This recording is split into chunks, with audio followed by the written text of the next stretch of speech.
Hello everyone, कैसे हैं आप सभी लोग। उम्मीद है कि अच्छे और स्वस्थ होंगे। हम भी ठीक है। तो स्वागत है आप सभी का हमारे चैनल माँ की लाइफ में। वैसे तो आप सभी को पता है कि माँ की लाइफ इतनी आसान नहीं होती है। पूरे फर्स्ट मंथ से लेके पूरे 9th मंथ तक हमें हर परिस्थितियों का सामना करना पड़ता है, कुछ अपने हार्मोनल चेंजेस की वजह से, तो कुछ बॉडी बदलाव की वजह से। लेकिन ये हमारे साथ पूरे 9th मंथ तक लगे ही रहते हैं, जब तक हमारा बेबी इस दुनिया में आ नहीं जाता है।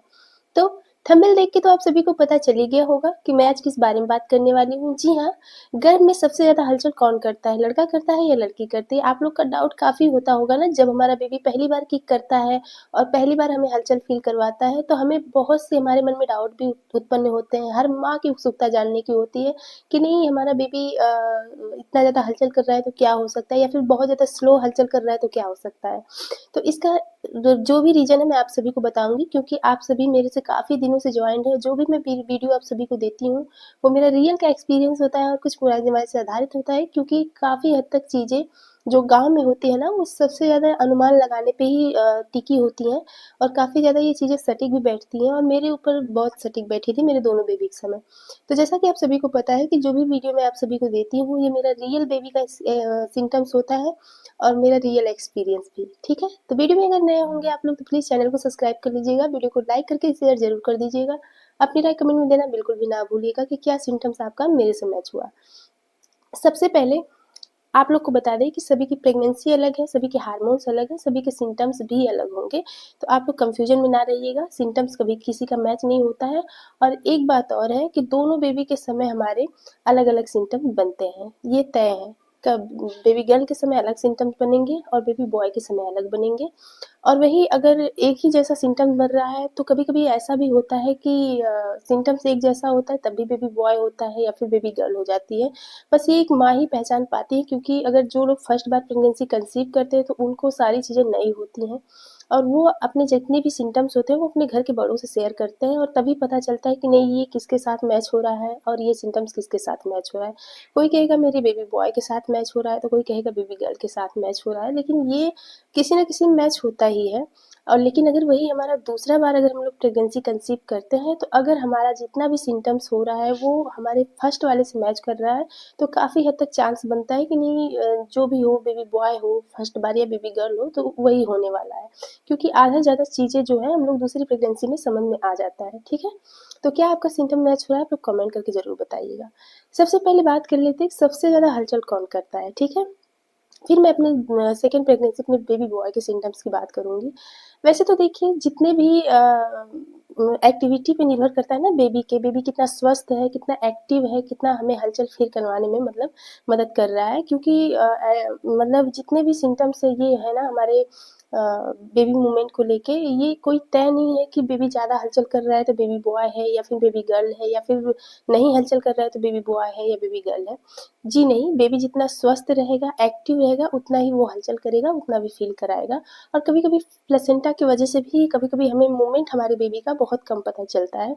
जैसे कि प्लेसेंटा इंटीरियर ले लीजिए, ये हमारे जो होता है ना कि प्लेसेंटा आगे रहता है और बेबी उसके पिछले दीवार से चिपका हुआ होता है, तो उसका जितना भी एक्टिविटी होता है ना, हमें थोड़ा स्लो महसूस होता है। क्योंकि पहले प्लेसेंटा होता है हमारे पेट की दीवार से, तो बेबी एक्टिविटी करता तो है, लेकिन हमें कम महसूस होता है। तो इस कंडीशन में आप लोग घबराइएगा नहीं, कभी-कभी प्लेसेंटा की वजह से भी हमारा बेबी जो है कम मूवमेंट मतलब हमें फील कम होता है। तो बात कर लेते हैं कि सबसे ज़्यादा हलचल कौन करता है। वैसे तो आप सभी को पता है कि प्रेगनेंसी टाइम में हम लड़कियां जो होती है ना, माँ के पेट से ही बहुत ज़्यादा उछल कूद करती हैं, और बाहर भी उतना ही ज़्यादा उछल कूद करते हैं। तो सबसे ज़्यादा अगर मैं अपनी प्रेगनेंसी की बात करूँ, तो सबसे ज़्यादा हलचल बेबी गर्ल करती हैं। और इनका अगर आप लोग बेबी गर्ल को कंसीव की रहेंगी, तो ये आपको 3.5 से 4 महीने में अच्छे से इनका मूवमेंट, इनका जितना भी एक्टिविटी आपको महसूस होने लगेगा। क्योंकि जो बेबी गर्ल होती है ना, वो थोड़ा जल्दी एक्टिव होती हैं और जल्दी हलचल करवाती हैं। क्योंकि मेरे प्रेगनेंसी के समय, मेरे बेबी गर्ल के समय मुझे ऐसा फील हुआ था, ठीक है। और वहीं अब बात कर लें बेबी बॉय की, तो मुझे मेरे अगर मैं अपने पर्सनल एक्सपीरियंस से बताऊँ, तो मुझे मेरे बेबी बॉय के समय मुझे 5 से 6 महीने तक का समय लग गया उसके बाकायदा हलचल को फ़ील करने में। और यही यही वो दौर है जब आपके घर के आस-पास के लोग, आपके जितने भी बड़े-बुजुर्ग हैं, वो भी आपको देख के आसानी से अपने तौर-तरीके जितने भी हैं वो बताने लगते हैं। और कहीं न कहीं जब ये मोमेंट स्लो होता है ना, तभी लोग तर्क लगाना स्टार्ट कर देते हैं कि नहीं, जो बेबी बॉय होते हैं वो कम मूवमेंट करते हैं और लेट फील करवाते हैं, क्योंकि मेरी प्रेगनेंसी के साथ मेरे साथ ऐसा ही हुआ। और आधी से ज़्यादा जितनी भी सिम्टम्स है ना, मेरे घर वाले, मेरी जैसे मम्मी हुई, सासू माँ हुई, इन लोगों को श्योर हो चुकी थी कि नहीं, इस बार और जो है, कहते हैं ना कि गांव की भाषा में बेबी चेंज है, और चेंज है। तो जब जब मेरा बेबी मूवमेंट नहीं कर रहा था, तो एक माँ होती है, माँ को डर भी बहुत ज़्यादा लगा रहता है। लेकिन मैं आप लोग को एक ही सलाह दूँगी कि अगर आपका बेबी मूवमेंट कम कर रहा है, तो आप लोग तौर तुक्के या सिम्पटम्स पे ध्यान ना दे के एक बार अल्ट्रासाउंड करा के आप लोग श्योर हो जाया करिए, क्योंकि प्रेगनेंसी का समय बहुत नाजुक होता है और डॉक्टर की सलाह के अनुसार ही पूरे 9th मंथ की डिलीवरी आप लोग कंप्लीट करिए, ठीक है? ये तौर, ये तुक्के जो भी है, ये एक तौर है, बस तुक्के हैं जो कभी सब अलग-अलग आज़माते रहते हैं। और ज़रूरी नहीं है कि सिम्पटम्स पे ध्यान दे के कभी-कभी आप लोग बड़ी चीज़ों को, मतलब बहुत बड़े खतरे को मोड़ दें, ऐसा नहीं कर सकते आप लोग। तो आप लोग प्लीज़ अपने प्रेगनेंसी को सेफ रखने के लिए अल्ट्रासाउंड कराते रहिएगा समय-समय पे, और बेबी मूवमेंट को ध्यान में रख के, मतलब ध्यान रखते रहिएगा। अगर मैं बेबी मूवमेंट की बात करूँ, तो जी हाँ, ये भी तय, मतलब कहीं झुठलाया नहीं जा सकता कि जो बेबी बॉय होते हैं वो थोड़ा लेट फील कराते हैं हलचल को। अल्ट्रासाउंड में हलचल दिखेगा, लेकिन आपको महसूस होने में थोड़ा लेट लगता है, क्योंकि मुझे मेरे से 5 से 6 महीने तक का समय लग चुका था अच्छे से किक को फील करने में बेबी का, ठीक है? तो मुझे जहाँ तक आप लोग भी जानते हैं, मैं भी जान रही हूँ, मैं अपने रियल का एक्सपीरियंस से बता रही हूँ। मेरे बेबी बॉय के समय मुझे 6 महीने का समय लग गया था बाकायदा हलचल फील होने में। तो बेबी गर्ल जल्दी हलचल करती हैं और जल्दी एक्टिव होती है, बेबी बॉय थोड़ा-सा लेज़ी होते हैं, आलसी होते हैं, इसलिए थोड़ा-सा लेट हलचल करते हैं।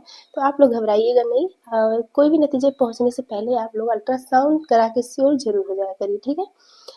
और अगर वीडियो पसंद आई होगी तो प्लीज़ चैनल को सब्सक्राइब कर लीजिएगा, वीडियो को लाइक करके शेयर ज़रूर कर दीजिएगा, अपनी राय कमेंट में देना बिल्कुल भी ना भूलिएगा, ठीक है? Bye bye.